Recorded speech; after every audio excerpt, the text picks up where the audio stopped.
Assalamu alaikum.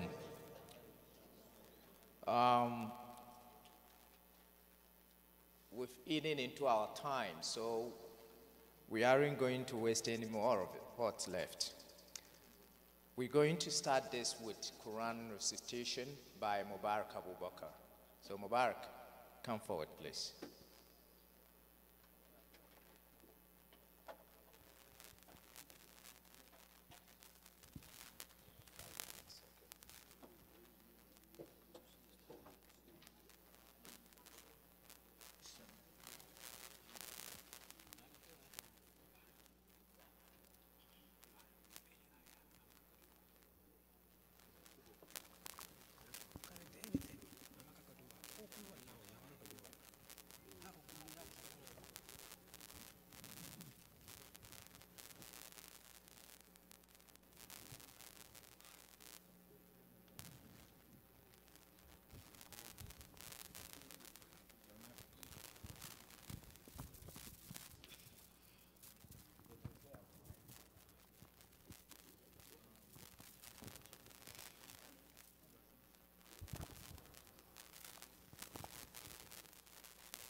أعوذ بالله من الشيطان الرجيم.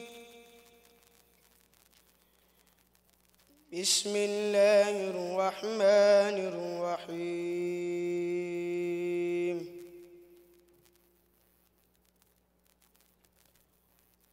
والفجر وليال عشر والشفع والوتر والليل إذا يسر هل في ذلك قسم لذي حجر ألم تر كيف فعل ربك بعاد إرم ذات العماد التي لم يخلق مثلها في البلاد وثمود الذين جابوا الصخر بالواد وفرعون ذي الأوتاد الذين طغوا في البلاد فأكثروا فيها الفساد فصب عليهم ربك سوط عذاب إن ربك لبالمرصاد فأما الإنسان إذا ما ابتلاه ربه فأكرمه ونعمه فيقول ربي أكرمن وأما إذا ما ابتلاه فقدر عليه رزقه فيقول ربي أهانن كلا بل لا تكرمون اليتيم ولا تحاجون على طعام المسكين وتأكلون التراث أكلا لما وتحبون المال حبا جما كلا إذا دكت الأرض دكا دكا وجاء ربك والملك صفا صفا وجيء يومئذ بجهنم وجيء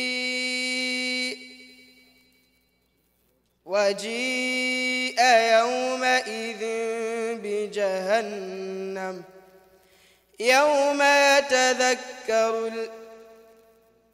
يومئذ يتذكر يومئذ يتذكر الإنسان وأنى له الذكرى يقول يا ليتني قدمت لحياتي فيومئذ لا يعذب عذابه أحد ولا يوثق وثاقه أحد يا أيتها النفس المطمئنة ارجعي إلى ربك راضية مرضية فادخلي في عبادي وادخلي جنتي.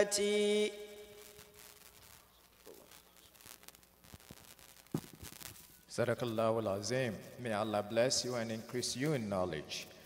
We will invite Imam Idris Ibrahim to open with dua.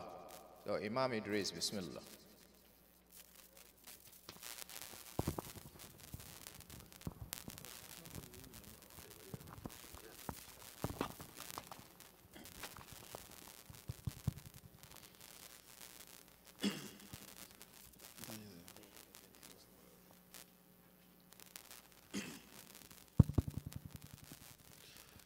الحمد لله والصلاة والسلام على أشرف الأنبياء والمرسلين سيدنا محمد وعلى آله وصحبه أما بعد.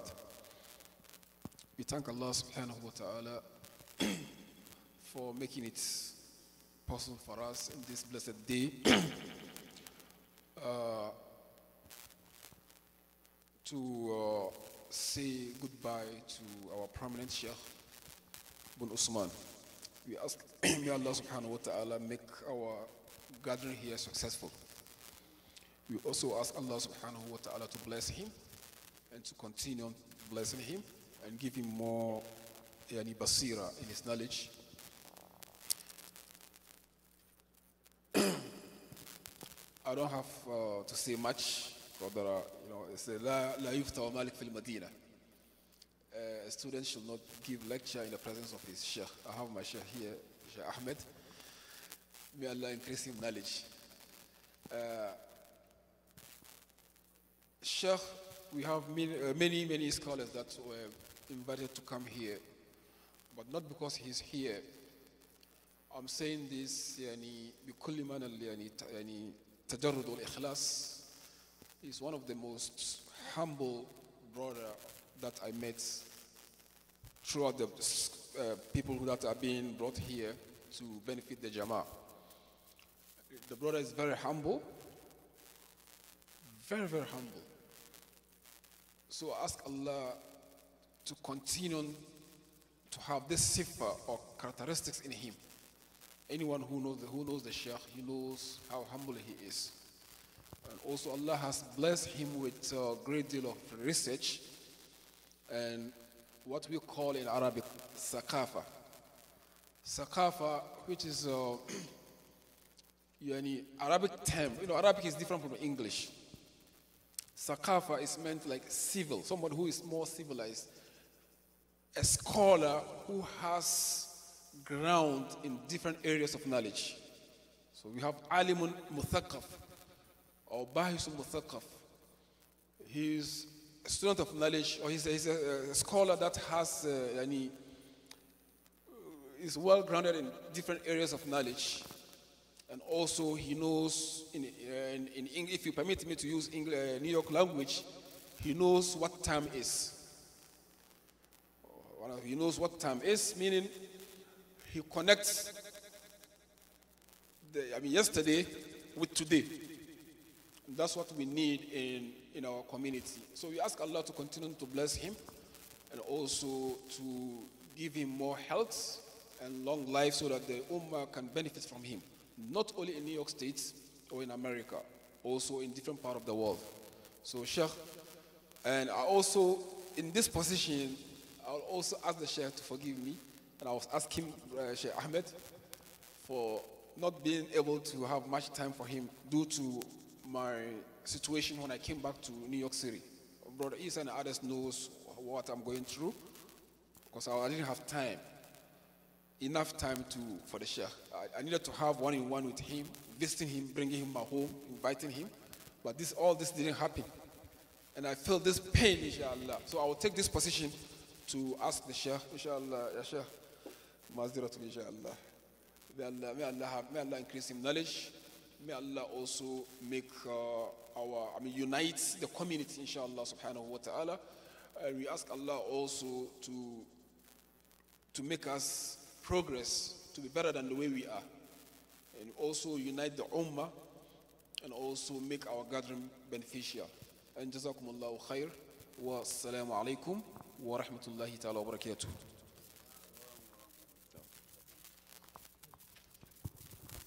Jazakallahu khairan. A plane has its pilot, and so does a ship. A car has a driver. And in every occasion, we are supposed to have somebody who is the chair of the occasion. So for this occasion, we looked far and near, and we saw one of us who is humble, very, very humble, knowledgeable, and in fact, he's always hiding himself, even though he is in plain sight. Everybody sees him all the time.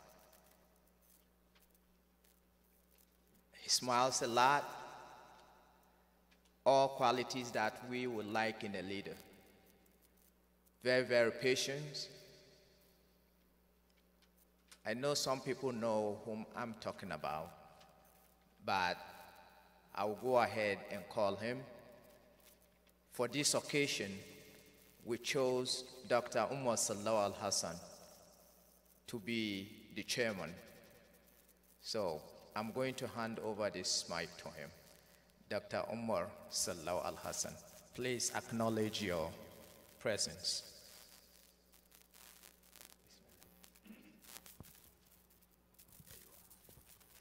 أعوذ بالله السميع العليم من الشيطان الرجيم بسم الله الرحمن الرحيم وصلى الله وسلم على رسول الله وعلى آله الأطهار وصحبه الأبرار أما بعد السلام عليكم ورحمة الله تعالى وبركاته.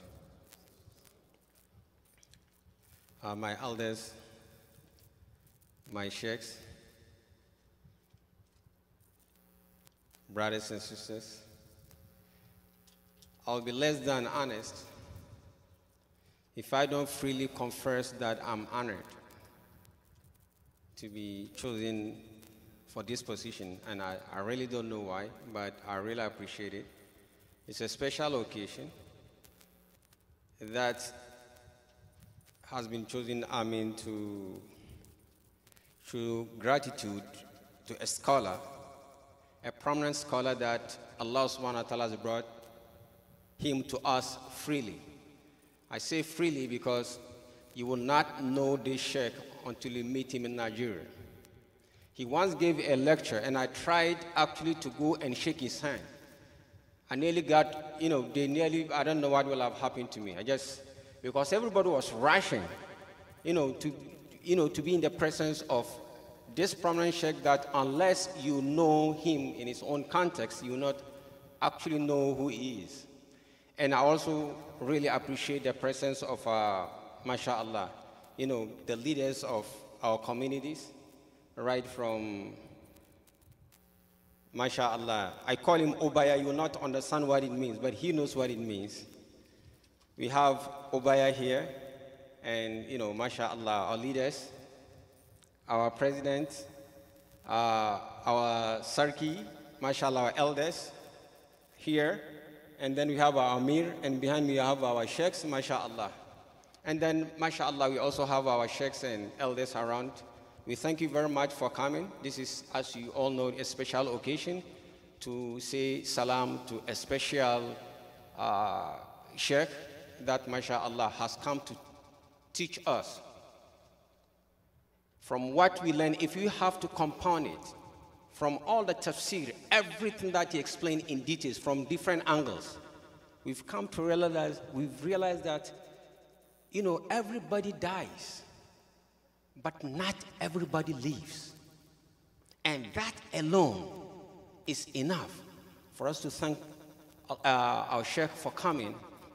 And we hope to again see him again and again and again. May Allah subhanahu wa ta'ala bless him. I'm going to stop here, and inshallah, maybe I'll pop up again, you know, to use, as our Sheikh said, to use the New York term. I'm going to pop up again, inshallah. Wa jazakumullahu khairan.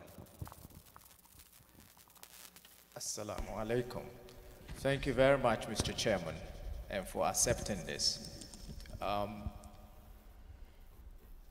We will call the Imam of the Masjid Mantop to introduce the honorary. So Imam, Bismillah.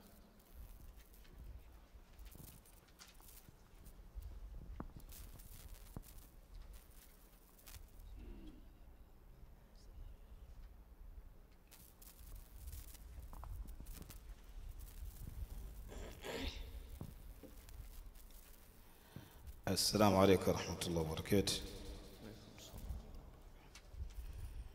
أعوذ بالله السميع العليم من الشيطان الرجيم. بسم الله الرحمن الرحيم. بسم الله الذي لا يضر مع اسمه شيء في الأرض ولا في السماء وهو السميع العليم. الحمد لله رب العالمين، والصلاة والسلام على أشرف المرسلين سيد الأولين والآخرين محمد بن عبد الله صلوات ربي وسلامه عليه. أما بعد، فيا ربنا لك الحمد كما ينبغي لجلال وجهك وعظيم سلطانك. اللهم بما أنعمت علينا من نعمة أو على أحد من خلقك فمنك وحدك لا شريك لك، فلك الحمد ولك الشكر. أعوذ بكلمات الله التامة من كل شيطان وهامة ومن كل عين لامة. رب اشرح لي صدري ويسر لي أمري واحلل عقدة من لساني يفقه قولي. الحمد لله.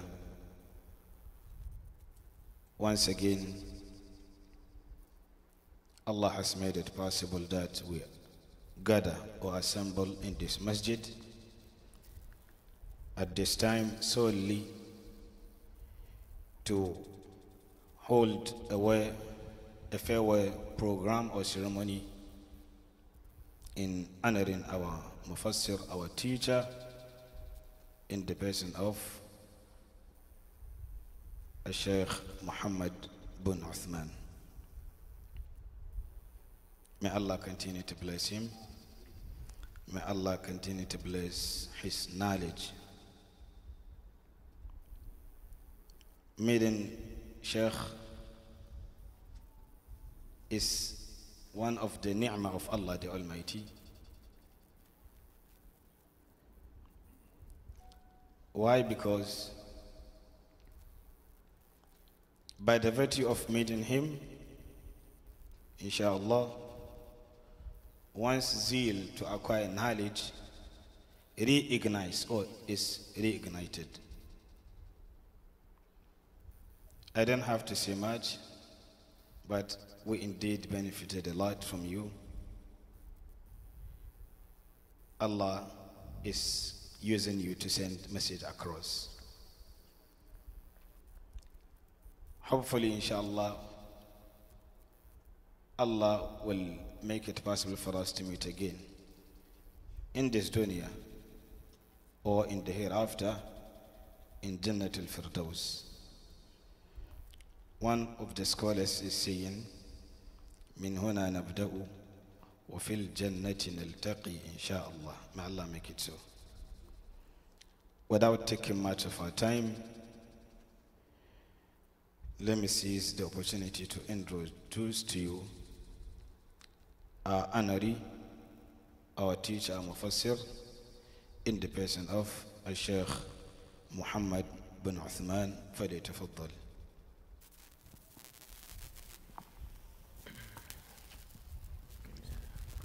الحمد لله رب العالمين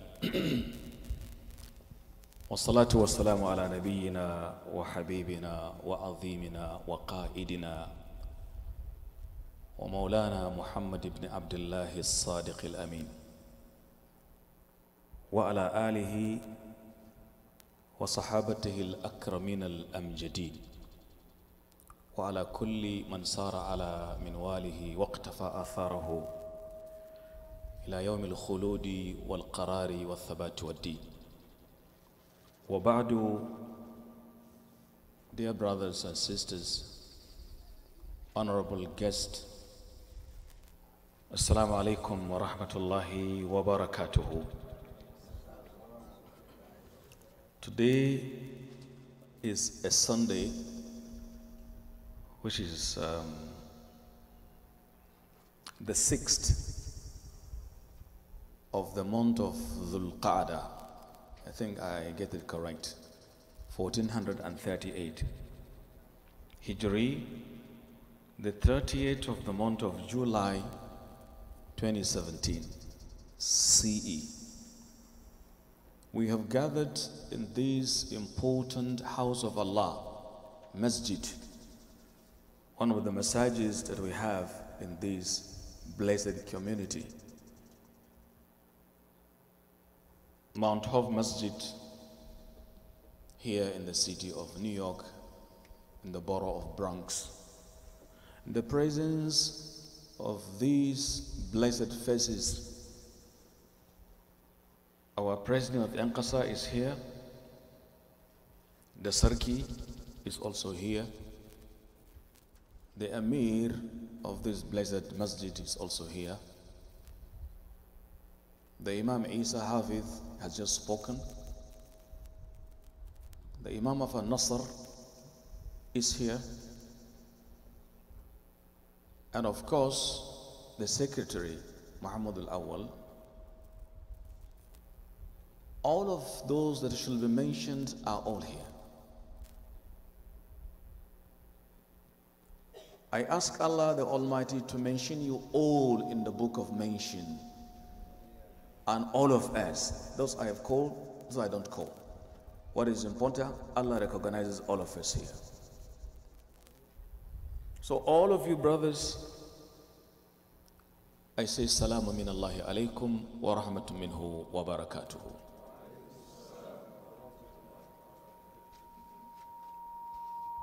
My brother Dr. Umar Sallow have spoken out of humility. Similarly, Sheikh Idris, out of humility. And that is what's expected. Bring yourself down, Allah uplifts you. When Ibn Taymiyyah, rahmatullahi alayh,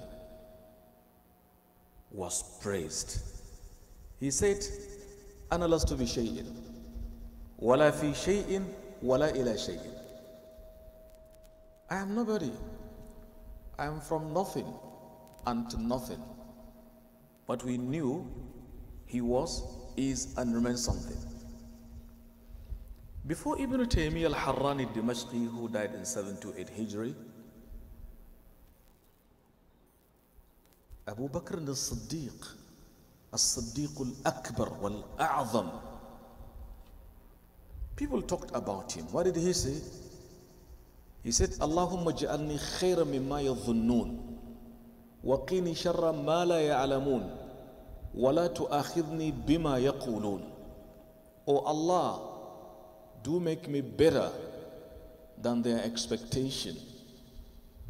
Protect me from the evil of my wrong ways, which they do not know. Allahu Akbar.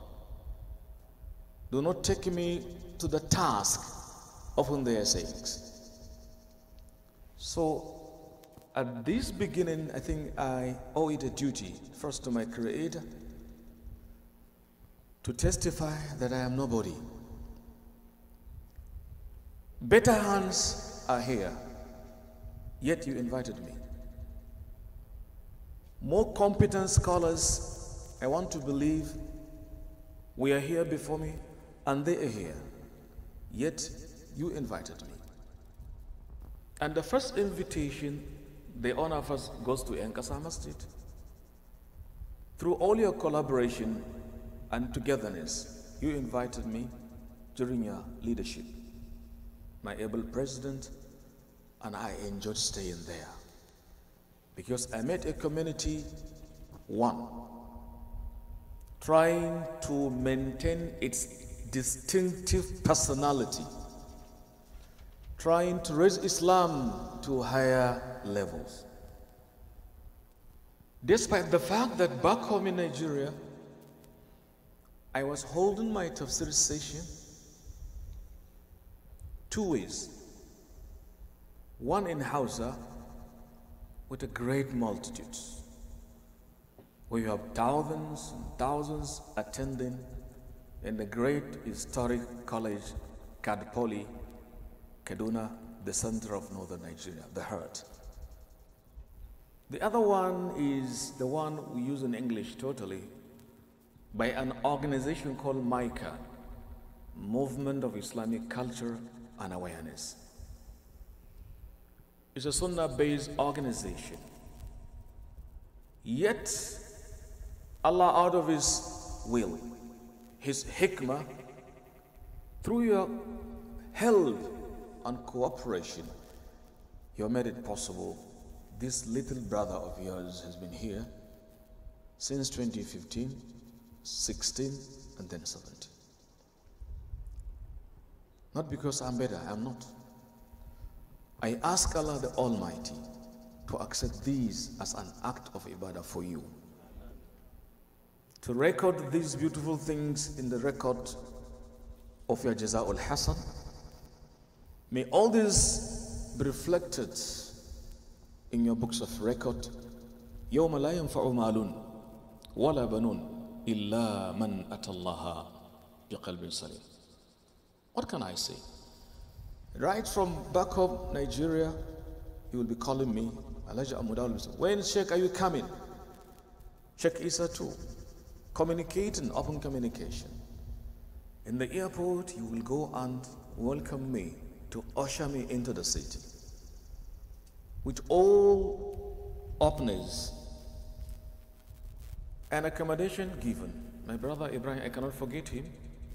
For these 2 months, accommodation, everything provided to the base of ability. Our good brothers have been capturing the program. You have Abdul Malik, Brother Zubair, and other young chaps doing their best in making sure the message is sent across. I cannot also forget people like Faisal, the son of Sheikh Tawfiq, rahmatullahi alayhi, who first invited me, 2014. Brother Marwa accommodated me in Webster.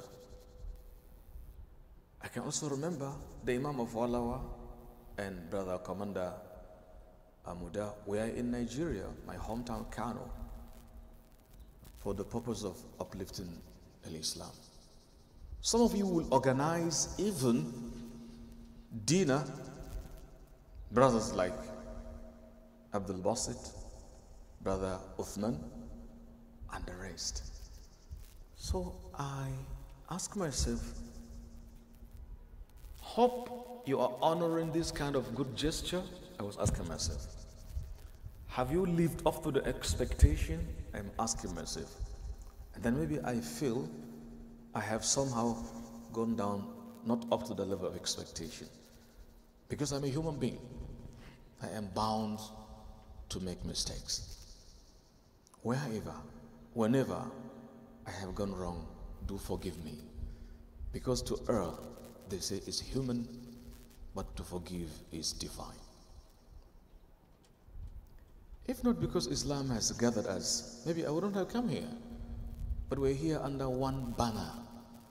That is La ilaha illallah Muhammadur Rasulullah. So at this juncture, my topic of discussion is going to be 10 pieces of advice. 10 pieces of advice will be my parting words. Only Allah knows if we will meet again next year or somewhere. What is important, whether we meet or not, our point of meeting, inshallah, is Al-Jannah. By the grace of Allah. Right away, my first piece of advice is try to raise up the status of your Tawheed. Try to raise up the status of our Tawheed. Because Tawheed, my brothers, is the important capital you will hold on to meet Allah peacefully. Allah says, يَوْمَ لَا يَنْفَعُ مَالٌ وَلَا بَنُونَ إِلَّا مَنْ أَتَى اللَّهَ بِقَلْبٍ سَلِيمٍ. Al-Qiyamah is such a day when nothing will avail you anything except those who come to Allah بِقَلْبٍ سَلِيمٍ. Look at the word, underline it.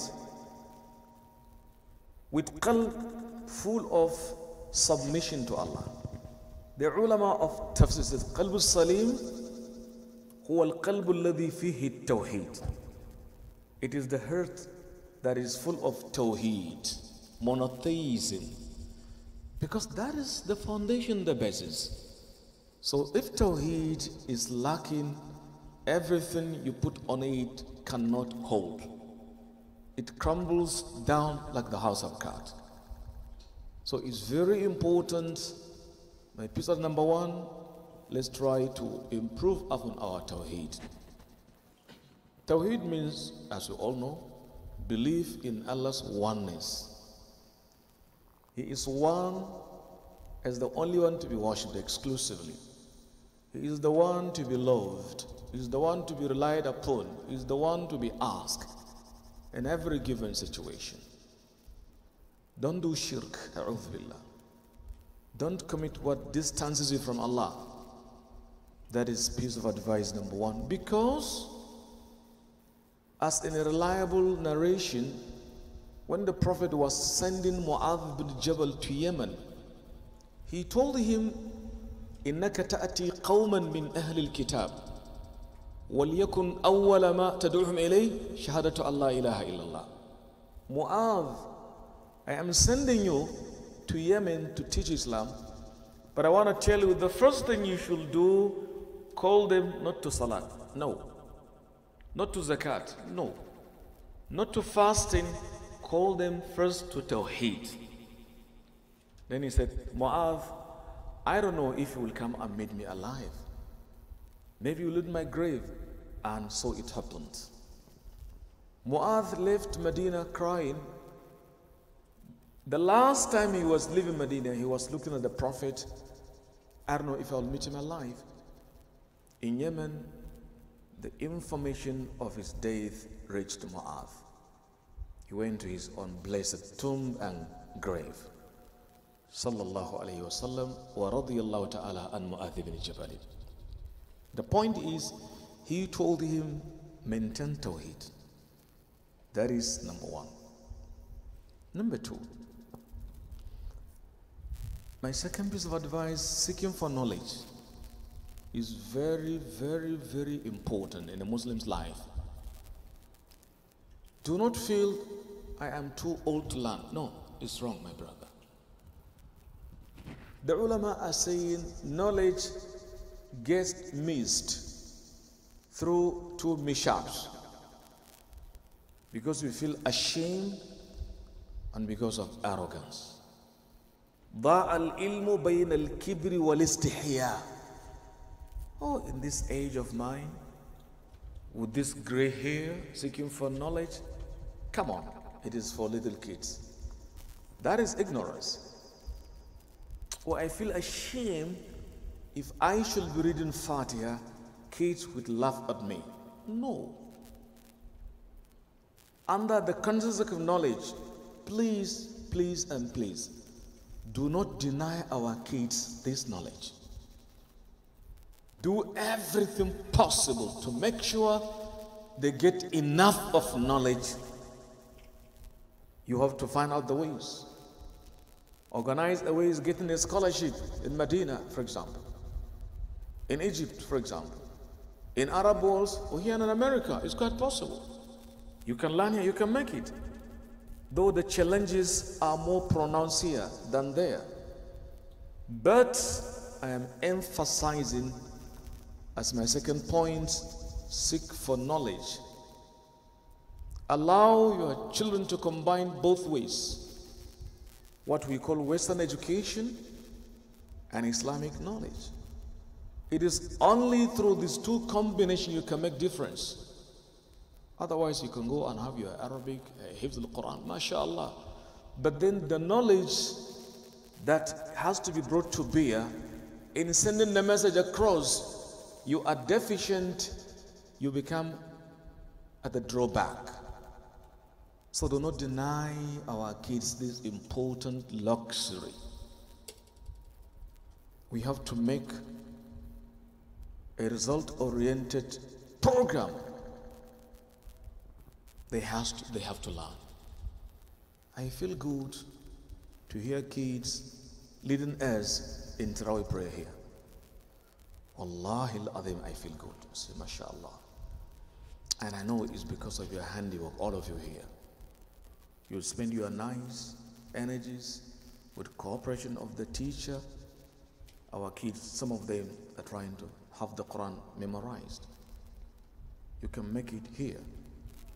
If you cannot do outside. Seeking for knowledge is something necessary. The Prophet said, sallallahu alaihi wasallam, "Man yuridillahu bihi khayran yufaqihu fi din." In Sahih al-Bukhari, Kitab al-Ilm. Whoever Allah wants him to be in goodness, Allah causes him to have knowledge of the deen. That is my second piece of advice, or nasiyah, or let me call it even wasiyah. Seeking for knowledge does not only stop at Quranic education, no. We need Muslim doctors, engineers, in all fields of engineering. We are proud of that, really. We want our kids to be politicians here, to go to the politics, to represent the deen. We love it. You live in a country that cherishes freedom. Use it in the better way. All right? Number 3, live in peace with your neighbors. That's very important. Live in peace with neighbors. How? Sending Islamic message to them. Now I come across this Quran. The Amir was telling me, Quran translated into Spanish language. I have never come across it. El Quran in Spanish. Go around, give it to them. The ulama are saying if Quran is written, not in Arabic, it can be given. It's givable. Because the message is not only for you and I. The message is universal. وَمَا أَرْسَلْنَاكَ إِلَّا كَافَةً لِلنَّاسِ بَشِيرًا وَنَذِيرًا وَلَكِنَّ أَكْثَرَ النَّاسِ لَا يَعْلَمُونَ. Quran 34, ayah number 28. We've sent for the whole mankind, Ya Rasulullah. قُلْ يَا أَيُّهَا النَّاسِ إِنِّي رَسُولُ عَلَيْكُمْ جَمِيعًا. In Quran number 7, ayah 157. We have sent for the whole mankind. So the message of Islam is universal, geographically and devotionally. Live in peace with your neighbors through sending the message of Islam to them. By maintaining good Islamic attitude and character. Do not be abusive. Do not be argumentative. Do not be dogmatic. Be of sound intellectual reasoning. You want to convince me? Give me proof. Not through dogmatic. All right? So live in peace with the communities and maintain the laws and order of the land in such a way and manner that do not contravene Allah's laws. That singles you out as somebody civilized.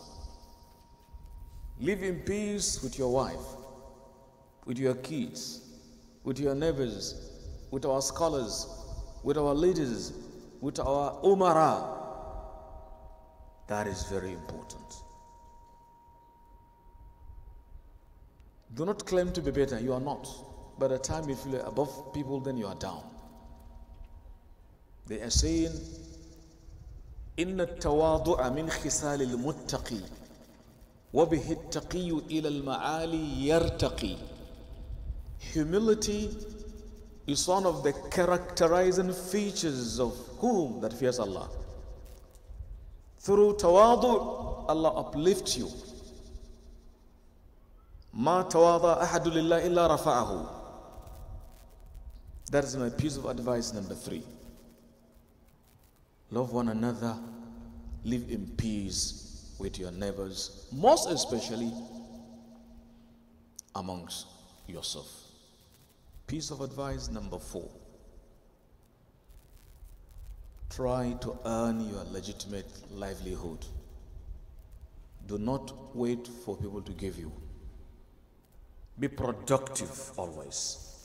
Be proactive, not reactive. Be ready to contribute. They are saying, look at what you can give to America. I think something like this. Not what America can do for you. So we are also combine that, and we are saying, look at what you give to Islam, not what Islam will give you. It's already giving you already. It has given you. You have the Quran, you have the Sunnah, you have the scholars. What do you want after that? So be a breadwinner for yourself, for your family, to earn respectability. They are saying, he who extends his hand to be given can hardly extend his legs to walk freely. So do something to help yourself, your family, your religion, your masajid, your graveyards, get ones. I know of a Lebanese community in Nigeria, especially in my hometown Kano. A Lebanese will arrive Kano, say from Lebanon or any part of it. The very day he arrived, he will be taken around the community. Now you are in a new community, you are just arriving. We're going to give you a kind of orientation to know what takes to be here.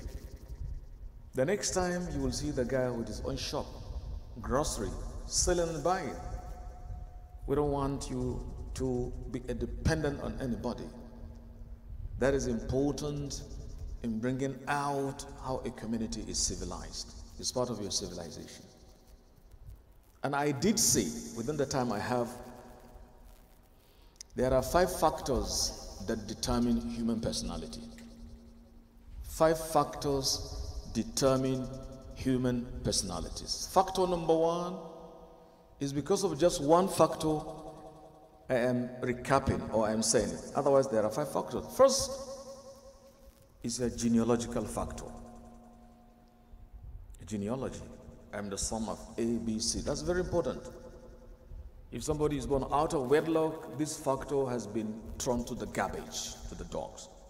That is important. Number 2, your linguistical factor. The language of your parents should be maintained. Yeah. I was speaking to a brother who just went round. His children, he's a Kotokoli brother, you see. Are your kids speaking Kotokoli? And they're trying. That is important. If I'm a Yoruba, I shall allow them to speak Yoruba. If I'm an EVA, for example, from Togo, let's speak the language. Hausa, Soniki, whatever. Because it is because Allah wants you to be distinctively different, He gave you the language. So maintain it. It's not bad. But not to feel you are above somebody. So linguistical factor is number 2. First, genealogical, linguistical factor, then historical factor, then religious factor, then civilizational factor. These 5, we call them the quintuple alternatives for bringing out human personality. So in the process, it's part of your civilization to interact. Your ability to stomach worry, to be smiling down your worries, it tells us that you are civilizationally okay. So maintain that in our community. And don't forget, We can call ourselves an alien community here. So try to assimilate, not against your religious values. Live in peace, like I've said, not in pieces. That is my piece of advice number 4. Number 5, be humble. I am repeating humility. Be humble, because Allah doesn't want the arrogant ones. Doesn't want it. And do not allow different background to tear you down. This is the circuit of our saw. This is the circuit of this. What is this? It's not bad to know your principalities, but then be one in unity. Do not be torn into pieces. That is very, very important. Having Sarakuna is very important. It's part of our culture. And if we have our Sarakuna, you have to obey them. Obedience is very important. We have presidents and leaders, obey them, because Allah commands us to obey our leaders. Do not go on just backbiting behind them. No, bring it to their table. Advise them honorably. Draw their attention. You, the leaders, should feel honored by being advised. Call round table discussion. وَأَمْرُهُمْ شُورَى بَيْنَهُمْ. Be consultative. Be collectivistic and not individualistic. My piece of advice number 6 is that we should inculcate in us the habit of being patient. Patience is an important gift that Allah gives to whom He wishes. That is why Allah described Himself as tolerant. Allah is as-sabur. Allah is al-halim. Otherwise, somebody can be mid-air and drinks alcohol. Can be in the middle of ocean with ferocious waves, yet is committing zina. Yeah. Somebody can disown Allah, yet Allah gives them almost everything materially. Allah is saying, Inna rabbaka labil mirsad. Do it, I'm going to catch you one day. So that attitude of be patient, you should have it. You should be patient. Patience against disobeying Allah. Controlling your eyes is an act of patience. Controlling your stomach, your leg, your private part, your desire, your ego is very important. Patience in obeying Allah, because patience is of 3 kinds. Patience in obeying Allah. I love my money so much, but I will be patient and bring it out and pay for my Hajj. You have to be patient. For Umrah, you have to be patient. You love the money, but spend it for this. I give zakat. I love the money. Similarly, patience in keeping away from Allah's dons. And patience if something attacks you, sickness, for example, a'udhu billah, the death of those you love so much. And also patience if somebody attacks you ignorantly, forgive him. And let's bring the issue of patience amongst us. Piece of advice number 7. Is it 6 or 7? It is very important to maintain the sunnah in whatever we do. Seeking for knowledge and maintaining sunnah. Whatever you do, ask yourself, is this sunnah of the Prophet? If it is a bid'ah concoction, please leave it. Maintain the sunnah. Because wallahi billahi tallah, whatever you do, according to my teacher, without the Prophet stamp, Allah won't take it. But why did He send him then? If you can do as you desire, then His being sent, it becomes useless. وَمَا أَرْسَلْنَا مِن رَسُولٍ إِلَّا لِيُطَاعَ. We have never sent a prophet except for him to be obeyed. If you won't obey him, what is the essence of his being sent in that case? You cannot pray according to your desire. You cannot slaughter your ram during Eid al-Kabir according to your desire. You have to go back to the prophetic teachings for you to get your deed scaling through. That's very important. And if that's the case, then the knowledge of Sunnah becomes a necessity. We have to organize ta'aleem in our masajid. In Mount Hof, in Ankasa, in An-Nasr, and maybe others will be coming very soon, inshallah ta'ala. But we must put ta'aleem, teaching the kids and children. That's why yesterday I requested the community leaders that I want to have youth, and we did it yesterday. And I enjoyed it. I saw futures in the reaction they gave me. Because you have to build something so that you will repeat in future. That is important. Piece of advice number 8. Be forgiven. Be forgiven. Don't say he has wronged me and I'm going to retaliate sooner or later. No. La. Allah says, وَالْآفِينَ عَنِ النَّاسِ وَاللَّهُ يُحِبُّ الْمُحْسِنِينَ Mahal al-Shahid. Allah loves those who forgive others. If you insist on a revenge mission, you want to avenge something wrong done to you, look at yourself. Don't you offend other people? Don't you? Are you perfect? Are you saint-like? Are you an angel? Are you infallible? You are not, certainly. So as I have been wronged, I too have been wronging others. If that is the case, we have to adopt the attitude of forgiveness. Wallahi al-Azim. I once told you a story of an emir. Tell me when the time is coming up. This emir mistakenly cut off the hand of a lady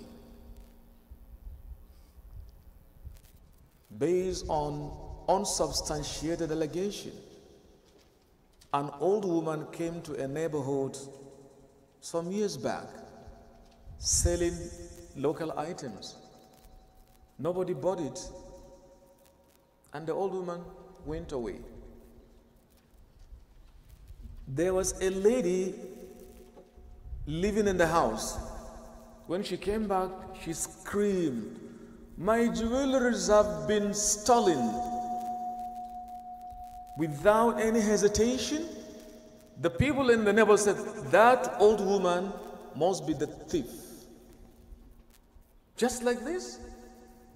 And the old granny was arrested and was taken to the emir of the time. And the emir, in his quest for implementing Sharia, he did what he did. And the woman was crying in the presence of the king. After some time, it was proved that the trinket or the jewelries were discovered. Then the men went to the emir. They saw the woman crying on what was done unto her. And the king of the emir said to her, "Please, old woman, I don't know what to say. Ask me whatever I possess in this life and I will give you to compensate you on the damage I have caused you." This is a jungle justice. I didn't investigate. She looked at him. She said, "Faqad afawtu anka." I have forgiven you. I have been crying because people accuse me of theft, which I never did in my life. That's the cause of my tears. I don't want my kids to be abused that your grandmother was a thief. But now Allah has exonerated me, has cleansed me. I thank Him. But as for what you have done, I have forgiven you. This is wal-afina anin nas. We should adopt the attitude of forgiveness. If my imam wrongs me, he's my imam. Think of the goodnesses that Allah has given me through His hands, teaching me things, connecting my world and the next world. And I look down upon Him? Don't do that. If my Amir Sarki has wronged me, I should understand through his leadership the community is united. That is something very important. Let me forgive him for that if at all he wronged me. If the president of my community, the same thing applies to all of us here. So please, the attitude of forgiveness is something very, very, very important. Nobody is perfect. Whoever claims to be above making a mistake has committed a serious blunder that very time. Piece of advice number 9. We should be very, very careful. I am repeating it about the training of our sons and daughters. I am emphasizing this.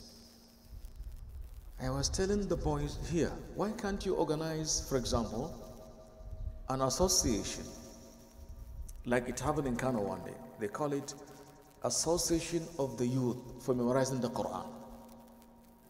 They will be going around the masajid in the communities. You can do it here, in Mount Hof, in Angasa, in Nasser. You can meet the leaders, they will allow you. The youth in Bronx, Muslim youth, especially African youth, anybody can come. In Kano, they call it Shabab al-Quran al-Murattal. Shabab al-Quran al-Murattal, the youth for the Quran well recited. In no time, the organization produced a lot of hufaz. That can be part of your own assistance. But that should be done through the guidance of the leaders. We sit in the Nasr, in Mount Hof, in Enkasa. What is important? We want to produce some set of youth that have the Quran memorized within 2 years to come. Give it time frame, it will produce something. Inshallah ta'ala. What is needed? Number 1, commitment, determination, untiring effort, enabling environment, competent teachers, and support by the parent. And I want to believe you have all these things here. If somebody in Africa can suffer to read and read with epileptic power supply, epileptic, you begin to read, NEPA in Nigeria went off. But here, wallahi, use this Neema. Because I am comparing, I say, Ibn Uthman for 2 months without power failure. You can read. You can access the internet. But let me go back home. I will call you and tell you, we have no power. For example, it is also happening in Ghana right now. So I am saying this is a ni'mah of Allah. Use it in a better way. Don't waste your time in doing things bad. Similarly, security. You have it relatively, which is also an important criteria for achieving knowledge. Use it in a better way. Supply of what to eat. You don't lack it here. I want to believe that. Water supply. Do you lack it here? A lot of places you have these infrastructural facilities deficient, insufficient, insufficiently deficient, deficiently insufficient. If Allah has given you, you thank Him by showing your thank Him, by organizing tarbiyah for your kids, looking at their time, when they will come back home in time. You look at the company they keep. Allah will ask you on this amana. Piece of advice number 10. You remember one day, you are, I am, they are, we are leaving this world. That is for sure. Definitely, it's a matter of time. It's a matter of time. When the time comes, Allah says, وَلَنْ يُؤَخِّرَ اللَّهُ نَفْسًا إِذَا جَاءَ أَجَلُهَا وَاللَّهُ خَبِيرٌ بِمَا تَعْمَلُونَ. It's the last ayah in Surah Al-Tahrim. Allah will never تغابن المنافقون Allah will never give a respite, will never delay for a single second the lifespan of a soul that it has been destined for her to die. No delay. So since we know we are living this life finally, we should all be ready for the final journey. We should all be prepared for the final encounter. We should all be prepared for the final exit we're going to take from this life. The first day we shall be in the grave. Remember that day will definitely come. Remember the day you will be removed from your normal clothes for an entirely new clothing. Remember that day. Remember such a day when your beloved ones will be away from you. Some will be shedding tears, maybe crocodile tears. Just lying, dumu'u timsah. Some shedding tears in truth. Like the example of Abu Dharr we read yesterday or this morning. Abu Dharr died in a wilderness, in a far removed area of Medina, in a place called Ar-Rabada. Abu Dharr, when he was dying, his wife looked at him. She cried. He said, "Why are you crying?" She said, "You are dying here in an area far away from Medina. Nobody, I am the only one and you living in this jungle. I cry because you are departing from me and I am crying. I don't know how to bury you if you die. I don't have even a piece of cloth to put coffin for you." He said, "Take it easy. My beloved leader, Rasulullah, promise me that my death will be attended by great number of the Sahaba. Take it easy. Just go and look. You will see them coming." This is Abu Dharr. And he saw Abdullah ibn Mas'ud. She said, "Oh yeah, people, a brother Muslim is dying. Who is that?" She said, "Abu Dharr." He said, "Abu Dharr? But I heard the Prophet saying, Tamshi wahdaka wa tamutu wahdaka wa tub'athu wahdak." You will be walking alone, you will be dying alone, be resurrected alone. They met Abu Dharr dying after his death, and after being buried, Ibn Mas'ud cried. He shed tears. I am saying the tears of Ibn Mas'ud was not a crocodile tears. Out of truthfulness and love for the truth. He died there.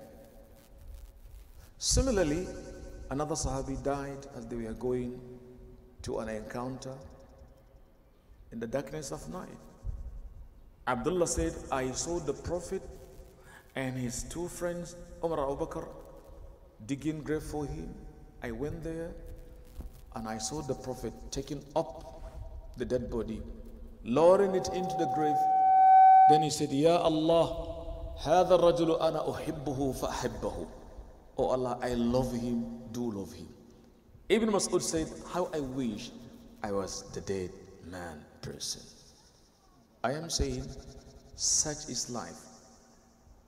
You have been taken away from Africa down here. Maybe you die here. Your grave could be here.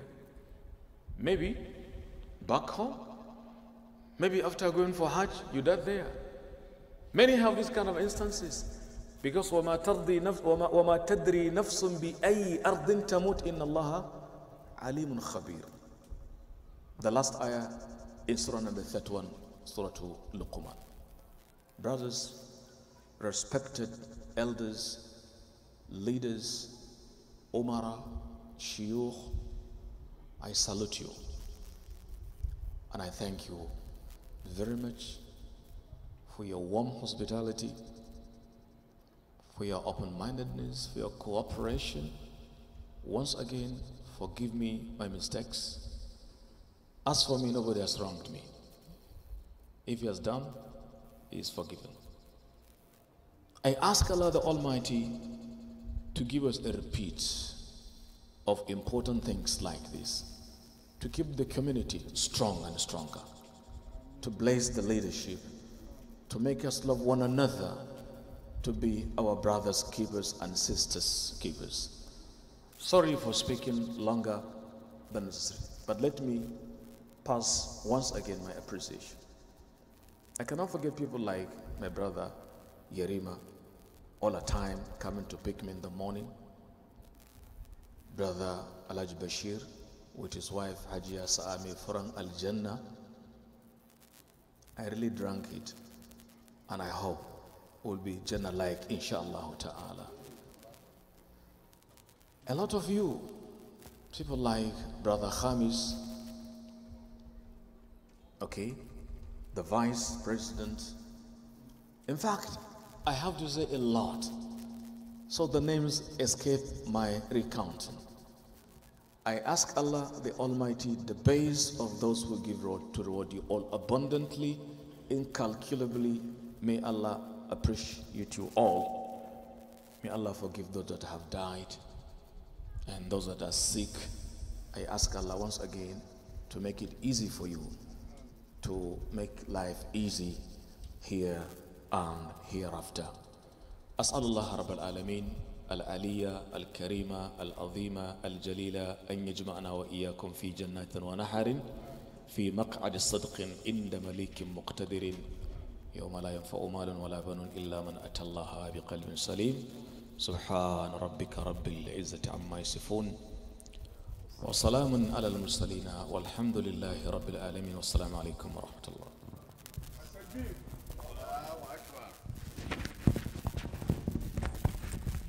التكبير التكبير التكبير.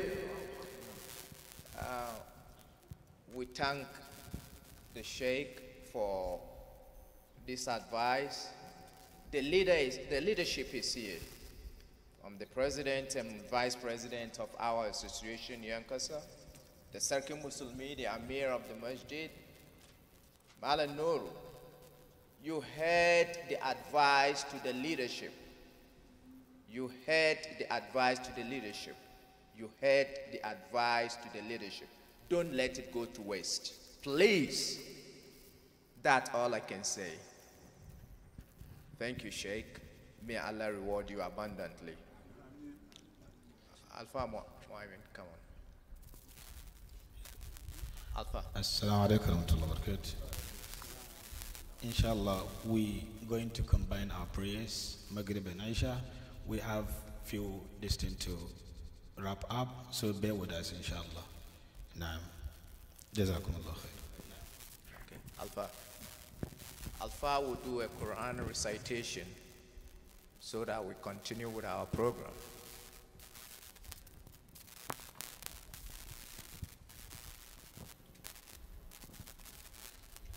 أعوذ بالله من الشيطان الرجيم.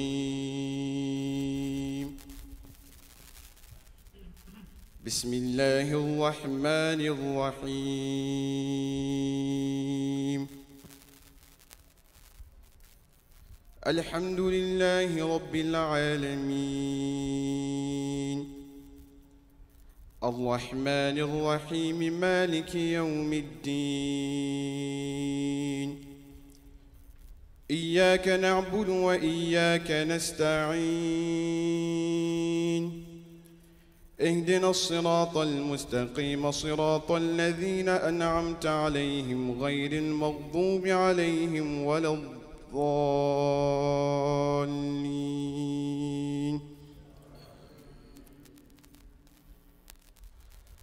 قل اللهم مالك الملك تؤتي الملك من تشاء وتنزع الملك ممن تشاء وتعز من تشاء وتذل من تشاء بيدك الخير إنك على كل شيء قدير. تولج الليل في النهار وتولج النهار في الليل وتخرج الحي من الميت وتخرج الميت من الحي وترزق من تشاء بغير حساب لا يتخذ المؤمنون الكافرين أولياء من دون المؤمنين ومن يفعل ذلك فليس من الله في شيء إلا أن تتقوا منهم تقاه ويحذركم الله نفسه وإلى الله المصير قل إن تخفوا ما في صدوركم أو تبدوه يعلمه الله ويعلم ما في السماوات وما في الأرض والله على كل شيء قدير يوم تجد كل نفس ما عملت من خير محضرا يوم تجد كل نفس ما عملت من خير محضرا وما عملت من سوء تود لو أن بينها وبينه أمدا بعيدا ويحذركم الله نفسه والله رؤوف بالعباد قل إن كنتم تحبون الله فاتبعوني يحببكم الله ويغفر لكم ذنوبكم والله غفور رحيم قل أطيعوا الله والرسول فإن تولوا فإن الله لا يحب الكافرين.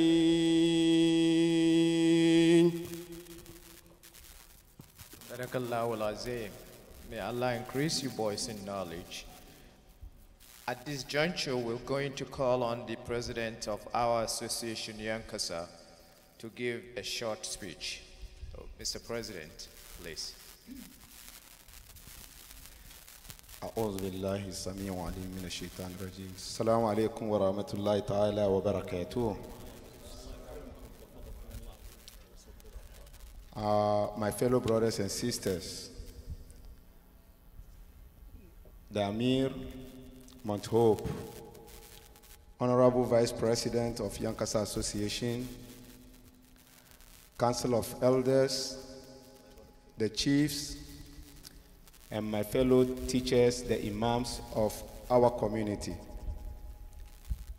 Let me say a very good and very big thankful to our Sheikh Muhammad bin Uthman for the wonderful, wonderful deliberation that he has just given us with strong messages that will never be forgotten.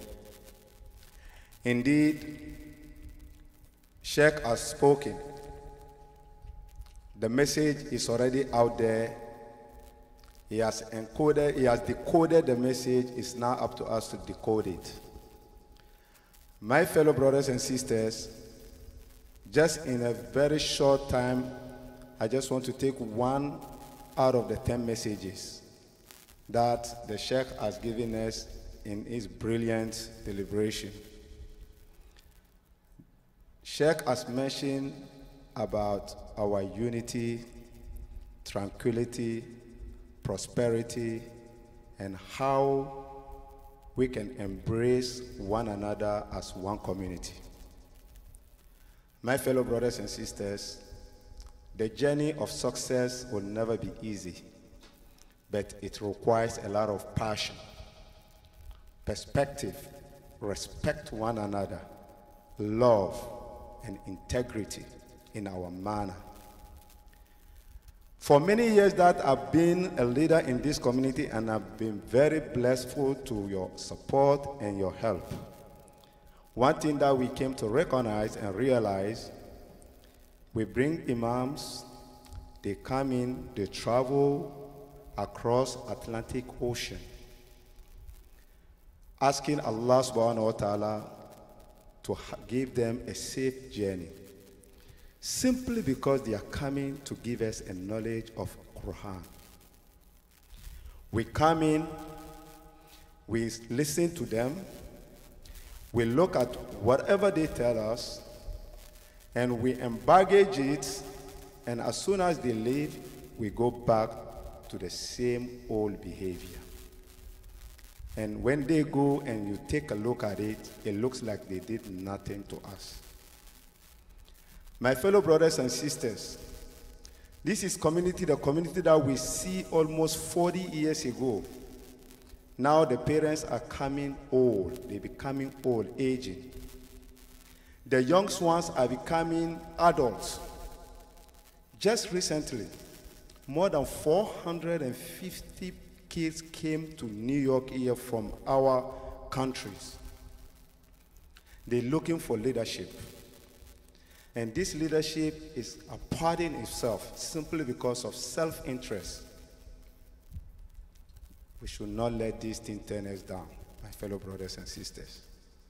Let us make a use of what the imams are coming here and preaching to us. Let us be a role model to our children. Every Saturday and Sunday, these imams work tirelessly.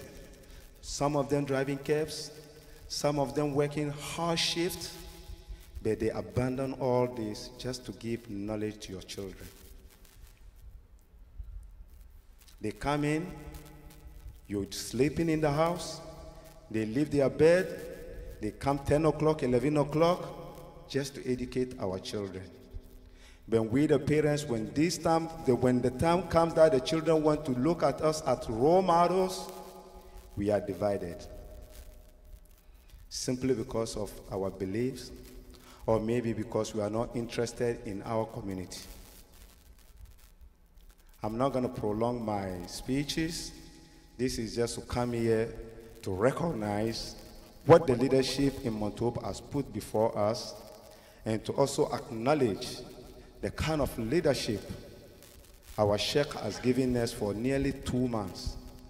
And the big word for him to say here is to say a big thank you. May Allah subhanahu wa ta'ala reward you in knowledge. But I ask you, the challenges that I'm concluding my statement with, we should not let their teachings go astray. It will be very painful to travel miles away to come in just for us to get something out of it. When you go across Montaube, they teach Islam. When you go across Tremont, another imam is there struggling to teach us the meanings of Quran.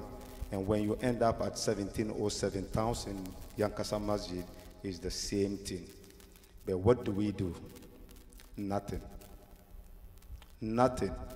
So I call on elders. This kind of politics, this kind of line that is dividing us day in, day out is not my job. And neither the job of my honorable vice president. It is the job of the entire community.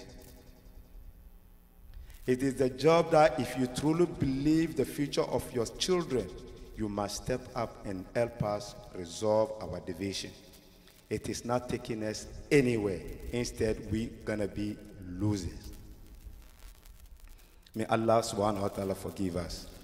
I'm seizing this opportunity this evening to tell each and everyone and myself, my job that you gave me is to lead, but I need your support. And that support will not come easily when you guys are turning your eyes, closing your eyes, seems like you don't see. But when I got tired with my administration, all of you will tend to be blind. Because the day that you have the opportunity to see, all your eyes were closed. And that is not the way we're going to leave this community, that we are almost 7,000 members, and more are still coming. Scholarships are there for the kids. We've never utilized them. Spanish people are taking it. There are so many avenues, opportunity upon opportunities, advantages upon advantages. But when we get together, it's just knocking each other down. And we feel good when we go back home. You go to your bed, on your pillow, you feel you did a good job. No, my brother.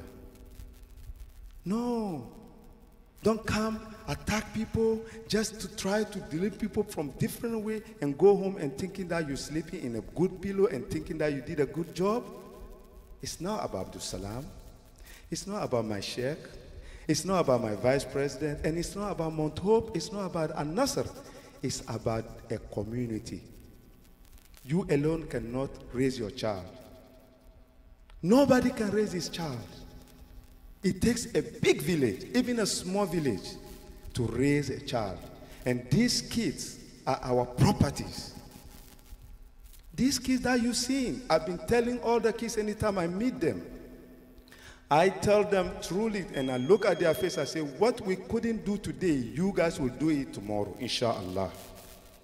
But they need a guidance. They cannot come and see us holding each other and pulling each other, slapping each other, and you telling the kids to come to the mosque. That's not the attitude of role model. Please, my fellow brothers and sisters, this is the golden opportunity on this beautiful evening in front of our sheikhs to lead by example, to call a spade a spade. When we see wrong, we should stand together firmly and say this is wrong. And we see what is right, we should all stand up and say this is right for us. With no fears. And when we do this, believe me or not, we're going to lead. We're going to succeed. Our kids will be happy and embrace Islam. Inshallah, may Allah make it easy. And I thank you very much for the opportunity. And I wish our Imam, may Allah subhanahu wa ta'ala, I know it brings tears in my eyes because you've been doing a very wonderful job for us. You'll be giving us all what you think you can give us. We need to see you more and more. And may Allah subhanahu wa ta'ala reward our brothers who have taken a lot of time and energy traveling with Imam, sitting with the Imam. Try to accommodate Imam and do whatever is important to make Imam feel home. And I want to thank you. I want to thank the leadership of Mount Hope, and looking forward, inshallah, when the time comes that we call each other to reconcile, my fellow brothers and sisters, forget about the wrong thing that we do to each other. You cannot reclaim anything until you reconcile. Reconciliation before any reclamation. And that is what we need now. We need to move forward ever and forget backwards never. May Allah make it easy. Assalamu alaikum wa rahmatullahi wa barakatuh. Thank you, Mr. President. Well said and well noted. May Allah make it easier for us. At this juncture, we will call on the Amir of the Masjid Mount Hope, Amir Abdullah, to present a plaque to the honoree. So, Mr. Amir, Assalamu alaikum.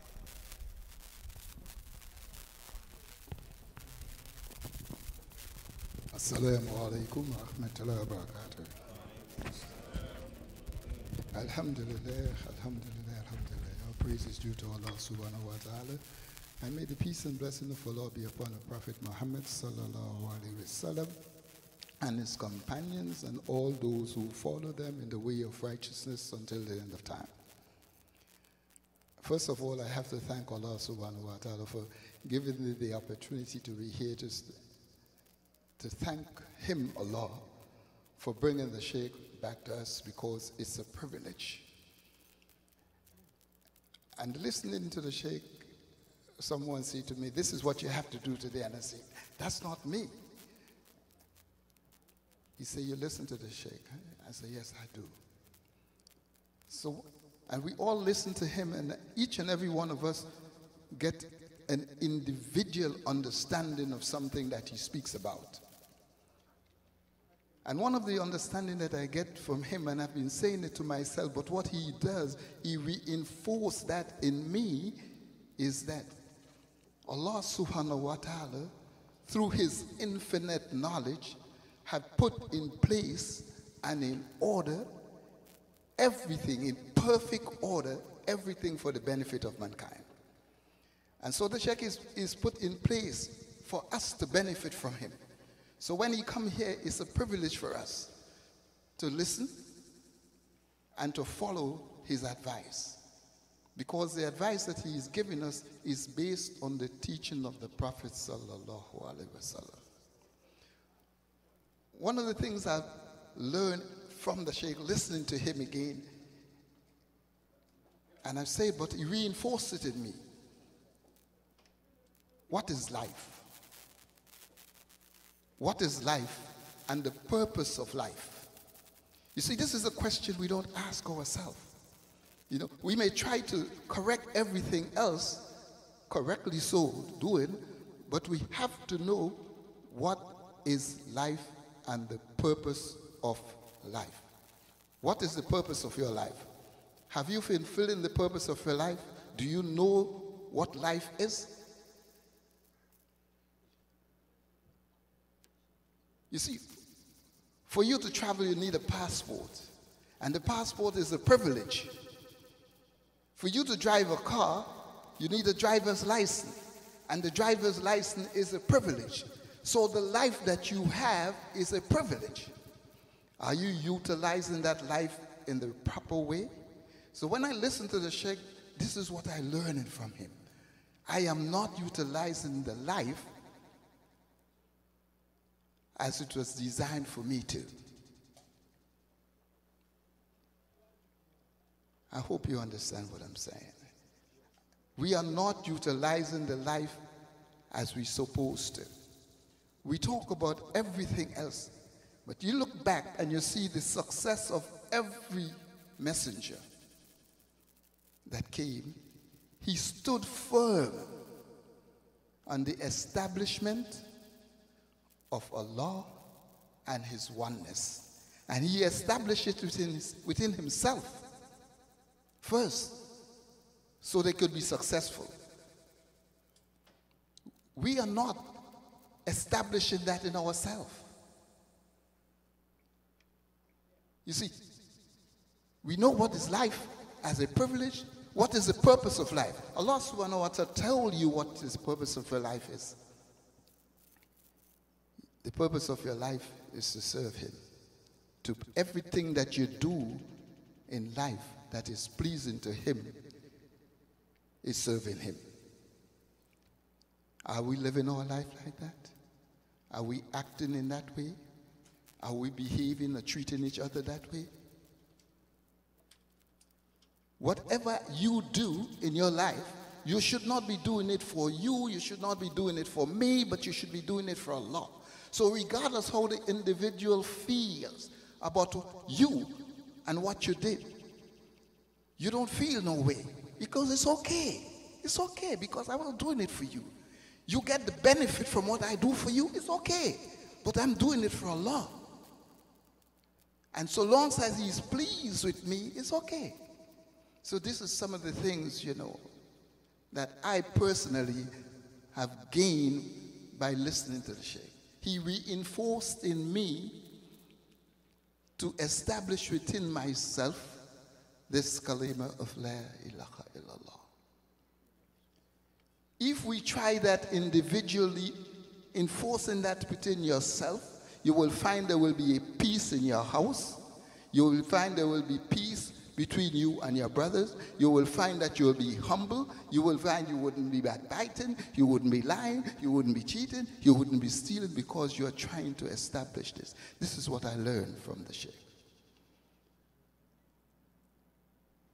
We don't understand the privilege that we have by life. We take it for granted. We do whatever we want to. You know, we could continue like this all night long, but this is not the time for this. This is the time for thanking the Sheikh for being here, thanking him for being so energetic, night and day, day and night, not one time, and I don't make no requests from him, but too, and he never said no. I say there was a brother in the hospital for a couple of years. How many of us go see him? Most of us know him. I told the Sheikh, he said, okay, he called, he said, we got to go see him. We went the very next day, see him. I said, there's a brother here. Come and give tafsir here. For over 10 years. We never visit his mosque. Let's go visit his mosque. We went visit his mosque. You see, some of the things the Sheikh is saying to us to do is something that we have been trying to do here. Every weekend we have a program, and we call the program Bridging the Gap. And we invite other imams from other masajid to come here so they could understand what we are trying to do, and they in turn will invite somebody from here over there so that the batch could be bridged.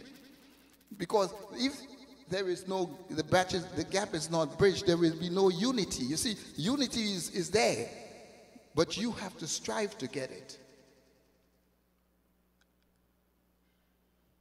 There's a couple of masajid I personally went to. One of the imams is here. And we sit with him and we talk to him about what we're trying to do. And he agreed. Again, it's not a priority to the Jama'ah. We have a dawah program.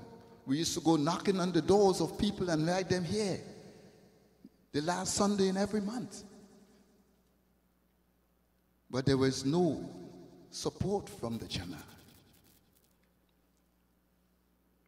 After 9/11, you hear everything happen to every masajid in New York City. Nothing happened here. Because like the Sheikh said, be good to your neighbors. We were doing that. We had a food pantry where we were supplying over 200 people a week with food every single week. How many people helping us? The truck will come and make a delivery around Zuhr time, and brothers will pass by and see me struggling with the shop, with a hand truck, taking it in the back, and not one will stop and say, let's give a hand. Let's give a hand. So the things that the Sheikh is saying, he is right. But coming from him, you will understand, and some of you understand and know what I'm saying is the truth because you were here a long time and you see and know what we're saying is the truth. This is how we met Hafiz Isa, through the program. We call Mount Hope Masjid Dawah and Information Center. Bridging the Gap. You have an organization here, Ibabur Rahman. We did flyers. Ibabur Rahman and Mount Hope Masjid. Flyers every single week. How many people come? 5, 6, 7? This is not a priority. You know, we have to change our priority. We have to change. And the only how we can change is by trying to establish within yourself this belief of there is none worthy to be worshipped but Allah, and He stands alone in His oneness.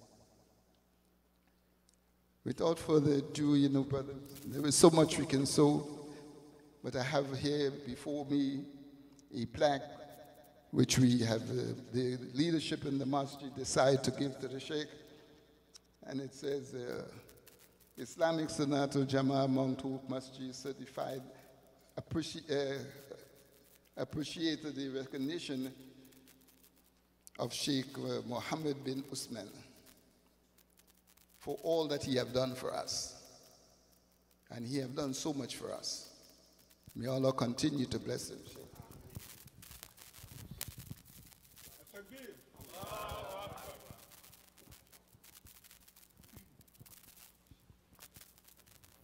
I thank you very much for this undeserved honor. I don't think I deserve it, but Allah made it. The way it was done to me 2015 by Nkasa, I have kept it for history. And I was telling my kid, hey, come and say it. Here again, They have made it. I didn't make it. I ask Allah the Almighty to reward you all for this wonderful honor bestowed on me, asking Him to bestow honor on all of us. Amir, I thank you, and I thank the community generally. Jazakumullahu khair al-jaza wa ahsana ilaykum. Alhamdulillah, may Allah reward us all. Without further ado, we're going to call on the chairman to give us his closing remarks. After that, we have the closing dua, and then we say the salat. I think the Imam said we combine in both Maghrib and Isha, and then there will be refreshment served. So the chairman will give his closing remarks. Assalamu alaikum wa rahmatullah. Once again, I'm honored to be selected to chair this send-off event in honor of our Sheikh, Muhammad bin Uthman. And I really appreciate the presence of our respected guests, elders, brothers and sisters. In closing, I want to encapsulate what the Sheikh advised us on. See, as I said before, everybody dies, but not everybody lives. In order to live, you have to actually live and tailor your life based on laid down principle, and not just any principle. No, principles that work, what we call rinse and reuse principles, a workable principle derived from Al-Quran and Hadith. Wallahi, we've been playing games far too long. And I've never, look, let me freely confess, this is the first time I'm hearing this figure that we are 7,000 strong. I've never known about it. I freely confess. We are dying off, whether we like it or not, as our Sheikh said. What are we leaving behind for our children? What is our agenda? Where do you want to see our children 20, 40, 50, 100 years from now? The Jews have 200-year-old plan. We don't have that for next week.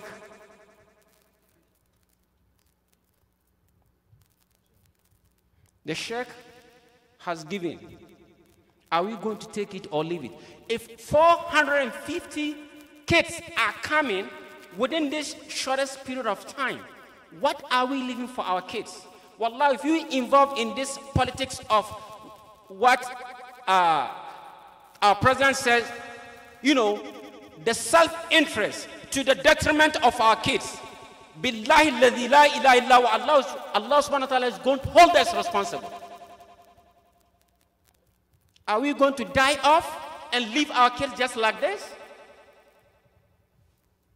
They are as American as anybody else. Well, if Mr. Obama has proven that the fact that your father is come from Africa or from Asia doesn't mean that we are limited. Where do we place our children so that they can, where do we catapult our children so that they can also be well off? They're looking at us. And as the president said, they need leadership. They need role model. This petty talks, we need to think, and we need to think big. And as it is well said, Islam has given us everything. Do we just come, mashallah, and eat? No, it's not about us anymore. Sooner or later, we are dying off. Our children. What is our agenda for our children? If you don't lay down an agenda and we get involved into this same vicious cycle game of self-interest. It is going to negatively impact them. Are you ready for this? And Allah subhanahu wa ta'ala is going to hold us responsible. Wallahi, the Sheikh has done his, and we really appreciate what he has done. We know, they grudgingly allowed him to come. Nigeria need him. I spoke to him. Someone was lobbying through me in London to get him. And I was like, sometimes you have to be a little bit selfish. We need him too. He has given us.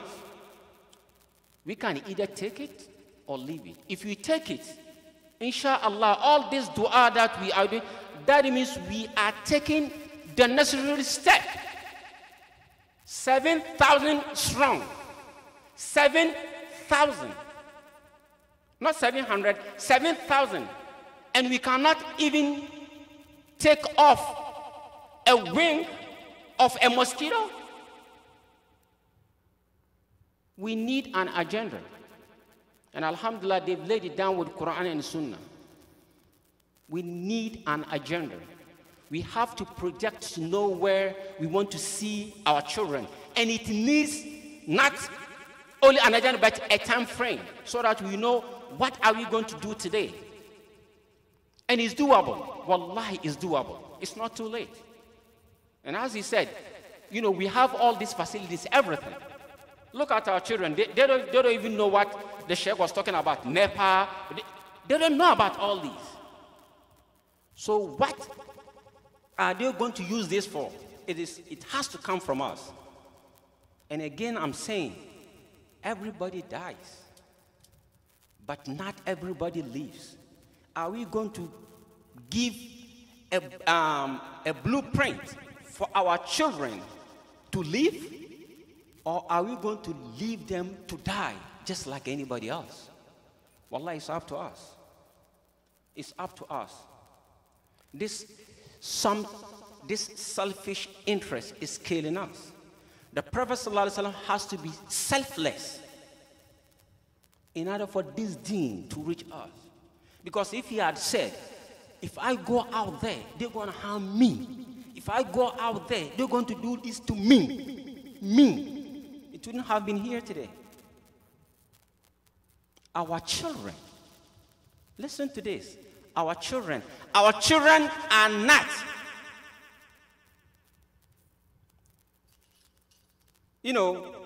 inferior to nobody. We just have to propel them. And this is my last point.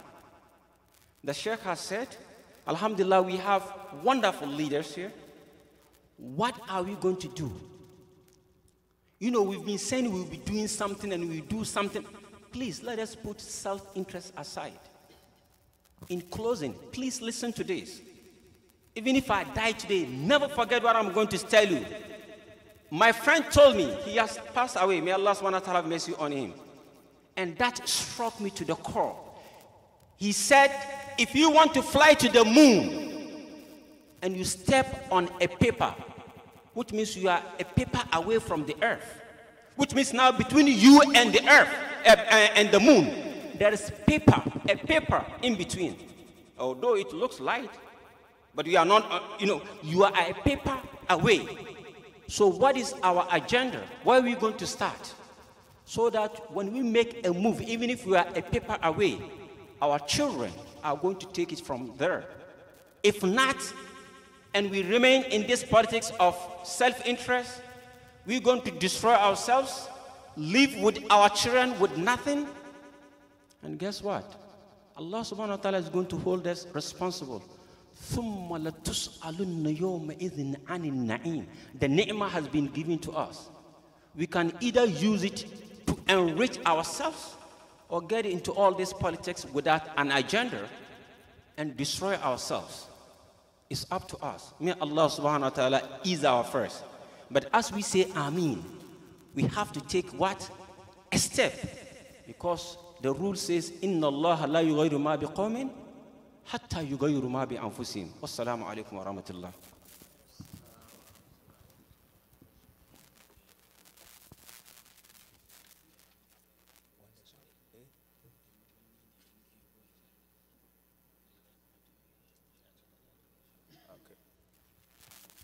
Okay. Every Sunday in this masjid, we take donations to give to the needy. And at this juncture, we're going to do that before we have the closing dua.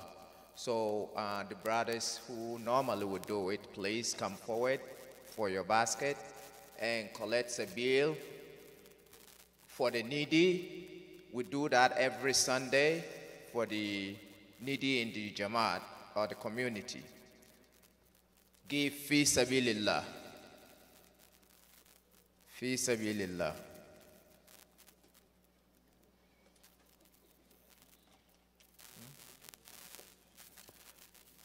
Whilst they're collecting the sabil, we're going to hand over the mic to our Imam, Sheikh Abu Bakr, Doctor, to give the closing dua. Hey.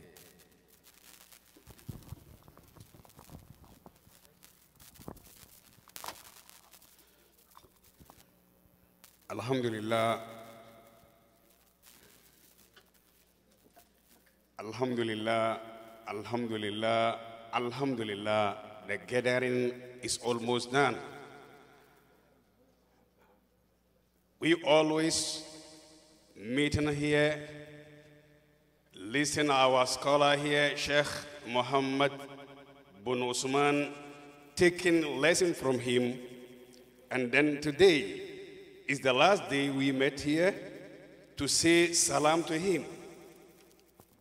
So all of us here are moving forward to say salam to him. Whether if you are not coming front here, where you are, you can say salam to him. What I mean is, sometimes if we get it, many gathering, I'm always saying that my English is not properly. So I'm speaking Hausa. Even though that is our local language. Sometimes if we get it, as I'm talking now, here, many of us, about 95% are understanding Hausa. Maybe a few, like 5%. So because of the bigger land, we are always speaking the language of those who are plenty. So I'm always speaking Hausa. As I'm speaking now, I'm still going to transfer my speech to Hausa. Ana jin abin da nake faɗi so da yawa ina cewa ban da turancin sun gudu. To amma abin da nake so daga nan in ce ga malamin mu bako ne. Duk wani mutumin da ya gayyato bako ya san me ake ce ma bako. In bako ya shigo gida ko mun san albarka da ke tare da gidan. In bako zai bar gida abinda na sani da ke saura ga masu gida sai Allah. Maganganu masu kyau yana bukata yana fita bakukunanmu muna fada a lokacin da mun samu bako. Akwai hadisi guda wanda Abu Huraira ya zo da shi, Imam Bukhari da Imam Muslim su ne sun ka samu wannan hadisi daga Abu Huraira. So da ke cewa manzo Allah ya ce man kana yuminu billahi wal yawmil akhir falyakul khairan aw liyasmut. Man kana yuminu billahi wal yawmil akhir falyukrim jara. Man kana yuminu billahi wal yawmil akhir falyukrim dayfa. Wadanga kuskoki guda uku maganganu ne da suna da fa'ida a cikin jama'a taron musulmi. Magana da zai fito harshe banjin akwai abun da yake ya rage daga nan da malumma ba su faɗi ba. Malaminmu ya sallame mu da wasu kalmomi guda 10 wanda kowane ɗayansa in za mu riko da shi wallahi za mu kai wato lokaci mai tsawo muna amfani da wannan abun daidai har guda 10. President yan kasa ya isar da wasu maganganu wanda ya danganci gaba ɗayan mu irin hakan nan. Ga sauran kuma malumman mu da ke tare da mu daga nan kowane ne ya ba da fa'ida na alhamdulillah. to daga nan zaka ji manzon Allah ya ce duk wanda ya ce yana imani da Allah, yana imani da ran da za a tashi gabar Allah ranar tashin kiyama, falyakul khairan aw liyasmut, to mai shi ya faɗi magana na alkhairi, in ya san bai da abin da alkhairi ne zai fada to yayi shiru. In ba ka da abin da alkhairi ne za su ta fita bakinka, kyaliya shine abin da yafi. Na biyu ya ce man kana yuminu billahi wal yawmil akhiri, wanda ya kasance yana yin imani da Allah da ranar lahira, falyukrim jara, manzo Allah ya ce ya girmama makocinsa. Shi kuma makoci an dade malumma na bayani da wanda kuna kusa da wanda kuna nisa. Malaminmu ya fito can ƙasa har Najeriya, gashi ya zo yana tare da mu daga nan, ya kawo makocinmu ne daga nan, bakonmu ne daga nan, malaminmu ne daga nan, ya ba mu fa'ida wanda yana da sada a samu bakin mutum, domin maganganu masu sada su ne alkur'ani. Wannan shi ne wai menene a Qur'ani yana maganganu masu yawa wanda ba dama ne zan samu in ce wani abu ba, amma abin da nake so daga nan mu iya kullewa da shi shine man kana yuminu billahi wal yawmil akhiri falyukrim dhaifa. Zaka girmama bakonka in ka tashi girmama shi daga nan da yana ga lokaci ya tafi, gobe kana da damar zuwa ka gaishe shi, abin da ke tsakaninka da bako sai kai. Wannan shine abin da ya kamata, ba muna cewa ne a takura mutum bayar ba, kai ma ka sani in mutum ya kyautata maka, abin da ya kamata kai na tukuici shine kyautayi. Shukrul lil muhsin wajib, masu hikima suna da maganganu da suke faɗa haka. Kuma in za ka gode ma mutum kana gode mai da abin da yake cewa alhamdulillah ne, kaka zo ka ce assalamu alaikum kawai. Gaskiya yana da fa'ida, salamu alaikum yana da fa'ida, amma abin da ake cewa a sauka lafiya shine yafi fa'ida. To don haka yana da bukatan gobe mu zo mu ce malam assalamu alaikum, Allah ya saka mana da alkhairi. Wannan taro da mun kai Allah ya yi albarka daga ciki, Allah ya sa albarka, Allah ya sa albarka. Malam Allah ya kai shi gida kuma lafiya. Muna kewa da irin maganganu da yake dama muna samu a wurin malam, to yau abun zai yanke daga nan. Ran da abu zai yanke irin haka yana sa a yi kuka. Wannan shine Ummu Hani ta yi maganganu wato wanda gabar Abubakar da Umar, wanda ta ba da labari sun taga suna kuka lokacin da sun kaga tana kuka. Abu ya zo ya kai lokacin da sun kyale tana ta kuka, ta kyale suna ta kuka, karshe dai abun ya zo ya kai suna tambayanta ya me da mutuwan manzon Allah ne ya dame ki har ya kai kina ta kuka baki bari. Ta ce a'a ba haka yake ba, in na tuna da wahayi ya ta yanke daga sama, to abin da ke ta sa ni kuka ke. Wani abu bai zuwa na Qur'ani yana da zafi. To yanzu malam ya tafi, kaga dai Ramadana ya shige, in malam ya tafi kuma karatu da an ka saba yi daga wurin malam yayi me ya yanke. To wannan yana da zafi a ce an samu daga mutane wanda yake musulmi ne. Wa sallallahu wa sallama ala nabiyyi Muhammadin wa ala ali Muhammadin kama sallaita ala Ibrahim wa ala ali Ibrahim wa baraka ala Muhammadin wa ala ali Muhammadin kama barakta ala Ibrahim wa ali Ibrahim fil alamin innaka Hamidum Majid.